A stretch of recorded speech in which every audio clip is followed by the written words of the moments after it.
यस्या भवद्भक्तजनार्तिहन्तुः पितृत्वमन्येषु विचार्यतूर्णं स्तम्भेऽवतारस्तमनन्यलभ्यं लक्ष्मीन्दुसिंहं शरणं प्रपद्ये।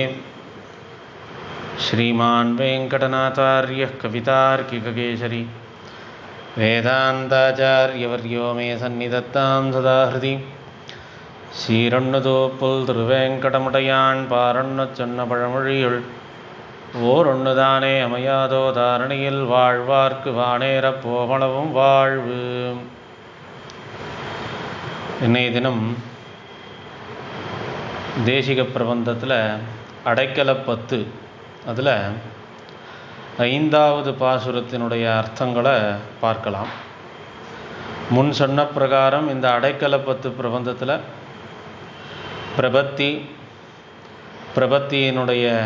பிரபத்திக்கு யார் அதிகாரி, பிரபத்தி எப்படி பண்ணணும், பிரபத்தி பண்ணினவா எப்படி இருக்கணும், எதை அனுஷ்டிக்கணும் இத்தியாதி பிரபத்தி சம்பந்தப்பட்ட விஷயங்கள் எல்லாமே சுவாமி தேசிகன் இந்த பிரபந்தத்தில் சங்கிரகம்னு சொல்ல முடியாது, நல்ல விஷதமாகவே சொல்லியிருக்கார். ஒரு விஷயத்தையும் விடாமல் பிரபத்திக்கு வேண்டிய எல்லா விஷயங்களும் இந்த அடைக்கலப்பத்து பிரபந்த பாசுரங்களில் அடங்கி இருக்கு.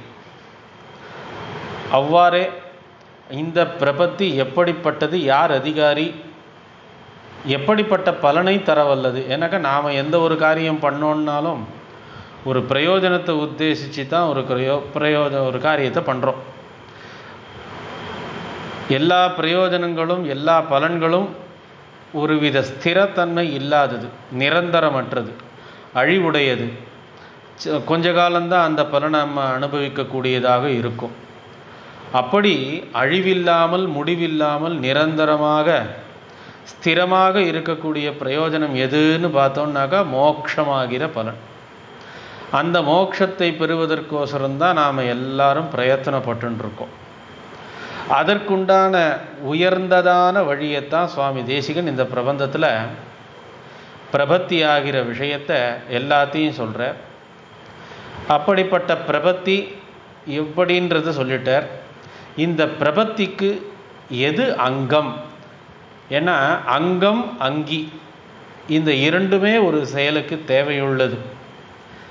பிரபத்தின்றது அங்கி, அவைகளுக்கு அங்கமாக எது எதெல்லாம் இருக்குது அப்படிங்கிறத சுவாமி தேசிகன் இந்த பாசுரத்தில் தெரிவிக்கிறார். பாசுரம் உகக்கு மவயுகந்து உகவாவனைத்து மொழிந்து உறவு குண மிக துணிவு பெற உணர்ந்து வியன் காவலென வரித்து சகத்தில் ஒரு புகழில்லா தவமறியேன் மதிட்கட்சி நகர்கருணை நாதனை நல்லடைக்கலமாயடைந்தேனே. உகக்கும் அவையுகந்து உகவா வனைத்து மொழிந்து உறவுகுண மிக துணிவு பெற உணர்ந்து வியன் காவலென வரித்து சகத்திலொரு புகழில்லா தவமறியேன் மதிட்கட்சி நகர்கருணை நாதனை நல்லடைக்கலமாயடைந்தேனே அப்படின்னு பாசுரம்.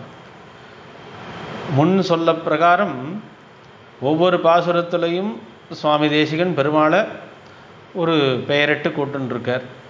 போன பாசுரத்தில் கூட நாகமலை நாயகனார் நல்லடிப்போதடைந்தேனே. இந்த பாசுரத்தில் மதிட்கட்சி நகர் கருணை நாதனை நல்லடைக்கலமாய் அடைந்தேனே. அத்திகிரி அருளாள பெருமாள் தான் மதிட்கட்சி நகர் அப்படின்னாக்கா காஞ்சிபுரம். அப்படி காஞ்சி மாநகராகிய அந்த ஊரில் கருணை நாதனை, காருண்யத்துக்கே மிகச் சிறந்தவனான, கருணைன்ற குணங்களில் இருப்பிடமானவனான பெருமாளாகிற தேவாதிராஜனை நல்லடைக்கலமாய் அடைந்தேனே. அப்படிப்பட்ட பெருமாளை நான் சரணடைகிறேன் அப்படிங்கிற போல சுவாமி தேசிகன் சொல்கிறார். அதாவது உகக்கும் அவையுகந்து, எப்படிப்பட்ட கட்சி நகரில் ஏழ்ருக்கார், அவர் எப்படிப்பட்டவர்ன்றது சொல்ல முடியும். மேலும் இந்த பிரபத்திக்குண்டான 5 அங்கங்களுடைய விஷயங்களும் இதில் கொண்டு வரணும். அந்த விதத்தில் உகக்கும் அவையுகந்து உகவாவனைத்து மொழிந்து உறவு குணமிக துணிவு பெற உணர்ந்து வியன்காவலன வரித்து சகத்திலொரு புகழில்லா. சகத்திலொருன்னாக்கா ஜகத்தில் ஒரு, ஜகத்துன்னாக்கா உலகம்னு அர்த்தம். உலகத்தில் பெருமாளை தவிர்த்து தேவாதிராஜனை தவிர்த்து வேறு எங்கும் புகலிடம் இல்லை அப்படின்னு தீர்மானம் பண்ணி வேறு யார்கிட்டையும் போய் சரணடைய முடியாது. சகத்திலொரு புகழில்லா, புகலிடம் வேறு எதுவும் இல்லை அப்படிங்கிற விஷயத்தை தீர்மானம் பண்ணி நான் உன்னிடத்தில் சரணடைகிறேன். எவ்வாறு? உகக்கும் அவ யுகந்து.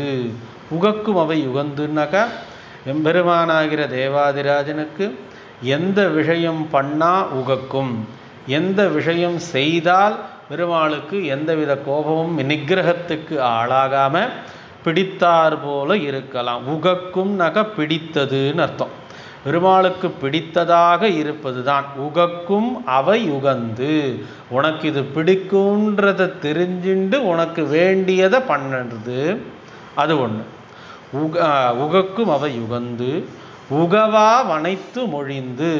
எது உனக்கு பிடிக்காதோ அதை அறிந்து அதை செய்யாமல் இருப்பது. அதாவது பாபம்னாக்கா ரெண்டு விதம். பிடித்ததை அப்படி இல்லைன்னாக்கா ஸ்ருதி வேதம் சொல்லறத செய்யணும். எது பண்ணணும்னு சொல்கிறதோ அதை பண்ணணும். எதை பண்ணக்கூடாதுன்னு சொல்கிறதோ அதை பண்ணக்கூடாது. இதில் ரெண்டு விதமான பாவம் என்னென்னாக்கா சொல்லாததை பண்ணாலும் பாவம், சொன்னதை பண்ணலைன்னாலும் பாவம். ஆக இந்த ரெண்டுத்துலையும் ஜாக்கிரதையாக இருக்கணும். அந்த மாதிரி தான் இந்த இடத்துல சுவாமி தேசிகன் சாதிச்சிருக்கார். உகக்கும் அவ யுகந்து, உனக்கு எது பிடிக்குமோ அதை பண்ணுறது. உகவா வனைத்து மொழிந்து, உனக்கு எது பிடிக்காதோ அதை பண்ணாமல் இருக்கிறது. பிடிக்காததை பண்ணுறதும் பிடிச்சதை பண்ணாமல் இருக்கிறதும் ரெண்டுமே தவறு தானே. அதை ரெண்டும் அறிந்து எது வேணுமோ எது வேண்டாமோ அதை தெரிந்து நடந்து கொள்ளுதல், அதுதான் முதல் அடியினால் சுவாமி தேசிகன் சொல்லியிருக்க. உகக்கும் அவ யுகந்து உகவா வனைத்து மொழிந்து உறவு குண. சரி, வேணுங்கிறத பண்ணி வேண்டாததை பண்ணாமல் இருக்கிறது மாத்திரம் போருமா அப்படின்னாக்கா உறவு குண. உறவுன்னாக்கா ஜீவனுக்கும் பரமாத்மாவுக்கும் உள்ள உறவு, அதாவது உனக்கும் எனக்கும் உள்ள உறவு. நான் ஏன் உன்னை அடையணும்னு நினைக்கணும்? நீ எப்படிப்பட்டவன்? எங்களுக்கெல்லாம் எஜமானன், சேஷன் சேஷின்னு சொல்லுவாள்.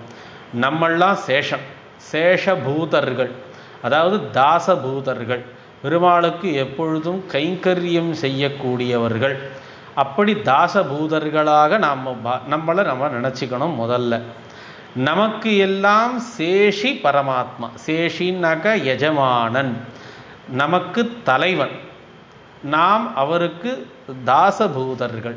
இப்படிப்பட்ட மனோபாவத்தை, இப்படிப்பட்ட ஒரு உறவு இருக்குன்றதை தெரிஞ்சுண்டு பெருமாளுக்கு கைங்கரியம் பண்ணணுமா. உறவு குண, பெருமாளுக்கும் நமக்கும் உள்ள உறவு எப்படிப்பட்டதுங்கிறத நன்றாக தெரிந்து கொண்டு உறவு குண மிக துணிவு பெற உணர்ந்து. மிக துணிவு பெற உணர்ந்துனாக்க நாம் ஏதோ ஒரு பலனை அடையணும்னு தானே ஒவ்வொரு காரியமும் பண்ணுறோம். ஏதோ ஒரு சுய லாபத்துக்காகத்தான் பெருமாளைக்கிட்டே கூட நம்ம சேவிக்கிறோம். என்னடானாக்கா நமக்கு இது வேணும்னு அது வேணும்னு கேட்காம மோட்சத்தை வேணும்னு கேட்குறதும் ஒரு வித பிரயோஜனத்தை அடையிறதுக்கோசரம் தானே. இதற்கு என்ன உத்கிருஷ்டம் அப்படின்னாக்கா க்ஷுத்ர பலன் மீது ஆசை வைக்காமல் அதிலிருந்து ஆசையை விடுத்து வைராக்கியத்தை உண்டு பண்ணி நிரந்தர பிரயோஜனமாகிற மோட்சம். மோட்சங்கிறது பெருமாள் வேற மோட்சம் வேறன்றது கிடையாது. மோட்சத்துக்கு போனோம்னாக்கா நாம் எப்படிலாம் இருப்போன்றதையும் சொல்லியிருக்கா. பெருமாளுக்கு எது உகந்ததோ அதைத்தான் பண்ணுவோம். பெருமாளுக்கு எது கைங்கரிய ரூபமாக இருக்குமோ அதுதான் நமக்கு தோணும். பெருமாளுக்கு எது பிடிக்காதோ எது உகக்காதோ அது நாம் சிறிதும் பிரவர்த்திக்க மாட்டோம், அதை பண்ண மாட்டோம். முழுவதுமாக பெருமாளுடைய ஆனந்தம் என்னவோ அது நமக்கும் ஆனந்தம், நம்மளுடைய ஆனந்தம் அப்படிங்கிற எண்ணத்தோடவே இருக்கிறதுக்கு பேர் தான் மோட்சம். அப்படி மோட்சத்துக்கு போயிட்டோம்னாக்கா பெருமாளுடைய கைங்கரியத்தை தவிர்த்து வேறு சிந்தனை எதுவுமே வராது. ஆனால் மோட்சத்துக்கு போயிட்டோம்னாக்கா நமக்கு இஷ்டப்படி நாம் என்ன வேணும்னாலும் சிருஷ்டிச்சிக்கலாம், என்ன வேணும்னாலும் அனுபவிக்கலாம், எந்த ஆனந்தத்தை வேணாலும் அனுபவிக்கக்கூடிய சாமர்த்தியமானது நமக்கு வந்துடும். என்னக்கா பரமசாமியாபத்தின்னு சொல்லுவா. பெருமாளுக்கு என்னென்னலாம் போகம் உண்டோ, எவ்வளவு ஆனந்தம் உண்டோ, அந்த ஆனந்த தாரதமியமே இல்லாமல் சாமியம், பரமசாமியம். பெருமாள் எப்படி இருக்கிறோ அதே மாதிரியே தான் நம்மளும் இருப்போம். பரமசாமியாபத்தின்னு சொல்லுவா. அப்படின்னாக்கா பெருமாளும் நம்மளும் ஒன்றாயிடுவோம்னாக்கா பெருமாள் தான் நம்ம, அப்போ நம்ம தான் ஜெகத்காரணம்னு சொல்லுவோம்னாக்கா ஒரு விஷயத்தில் மாத்திரம் குறைவு. என்னன்னாக்கா இந்த ஜெகத்தை சிருஷ்டிக்கிறது, நியமிக்கிறது இத்தியாதி விஷயங்கள் ஜீவனுக்கு வராது. இதை தவிர்த்து மற்ற அனைத்து விஷயங்களும் பெருமாளுக்கு என்ன உண்டோ அது அனைத்தும் நாம் மோட்சத்துக்கு போனோம்னாக்கா நமக்கும் உண்டு. நிரஞ்சன பரமம் சாமியமுபைதி அப்படின்னு வாக்கியம். பெருமாள் மோட்சத்தை அடைஞ்சோன்னாக்கா பெருமாளுக்கு இருக்கக்கூடியதான பரமசாமியாபத்தின்றது நமக்கு வந்துடும். அதுதான் இங்கே சொல்கிறேன். மிக துணிவு பெற உணர்ந்து அப்படிப்பட்ட பெரும் பலனாகிற மோட்சத்தை அடைய நினைத்து அந்த அந்த பலனை அடைவதற்கோசரம் வியன் காவலன வரித்து, அப்படிப்பட்ட ஒரு பலன் உன்னை தவிர்த்து வேற யாராலையும் கொடுக்க முடியாதுங்கிறதுல திருடமான விஸ்வாசம் அதை கொண்டு சகத்தில் ஒரு புகழில்லா. இந்த சகத்தில் ஒரு புகழில்லான்றது முதல்லையே அன்வயப்படுத்திக்கணும்.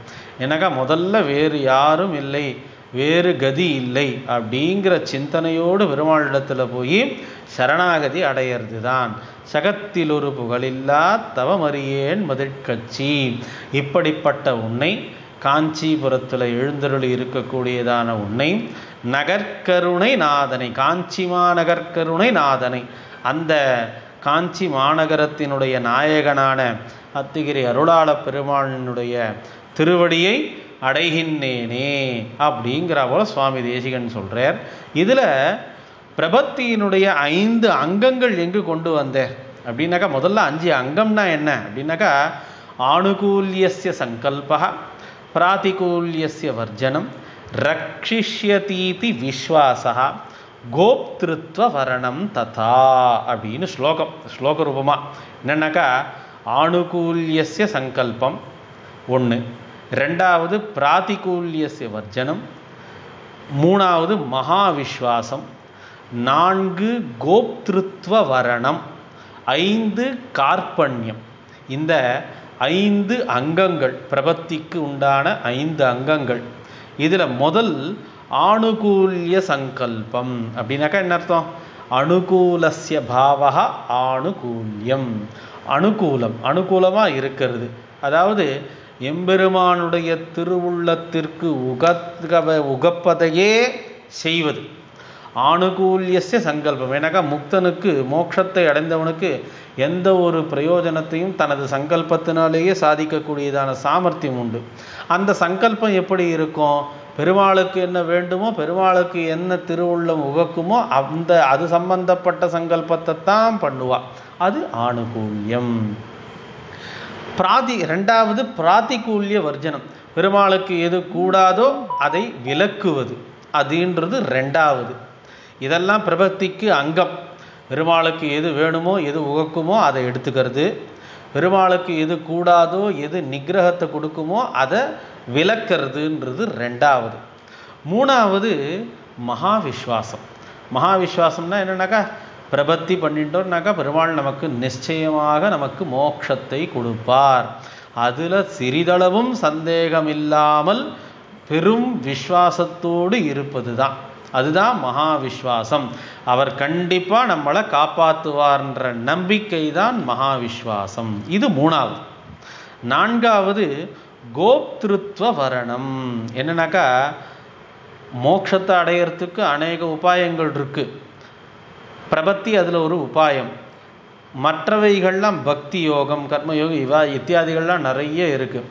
அதெல்லாம் பண்ணுறதுக்கு சக்தியற்றவனாக நான் இந்த பிரபத்தியை அனுஷ்டிச்சிருக்கேன், அதனால் எனக்கு அனுகிரகம் பண்ணணும் அப்படின்ற ஒரு எண்ணம். என்னன்னாக்கா, பக்தி யோகம் முதலிய ஸ்தானத்தில் வைத்து எனக்கு இந்த பிரபத்திக்கு உண்டான பலனை எனக்கு கொடுக்கணும். அதுதான் கோப்திருத்வ வரணம் அப்படிங்கிற எண்ணம். பெருமாள்கிட்ட பிரார்த்திக்கிறது. இது நான்காவது.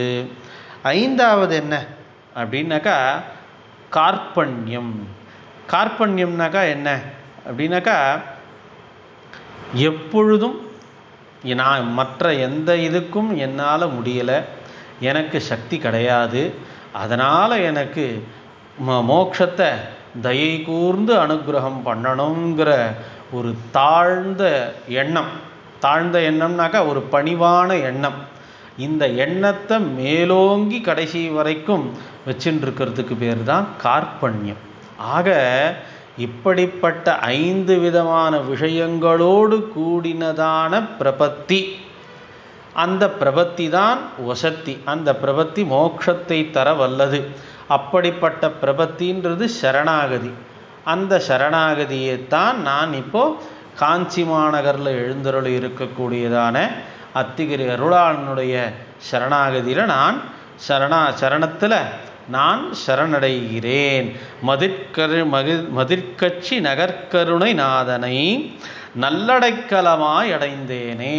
இது நல்ல விதம். வேறு எந்த ஒரு அனன்ய கதி, ஆகிஞ்சன்ய அனன்ய கதின்னு 2 விதமான இதுவும் விஷயத்தோடு கூடினதான இந்த பிரபத்தி, இந்த சரணாகதியை பெருமாளிடத்தில் நான் பண்ணுறேன் அப்படின்ட்டு சுவாமி தேசிகன் இந்த பாசுரத்தில் சாதிச்சிருக்கார்.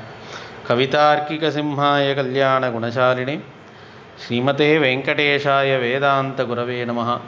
ஸ்ரீமதே ஸ்ரீவன்ஷடகோப ஸ்ரீ ரங்கநாத யதீந்திர மகாதேசிகாய நமः.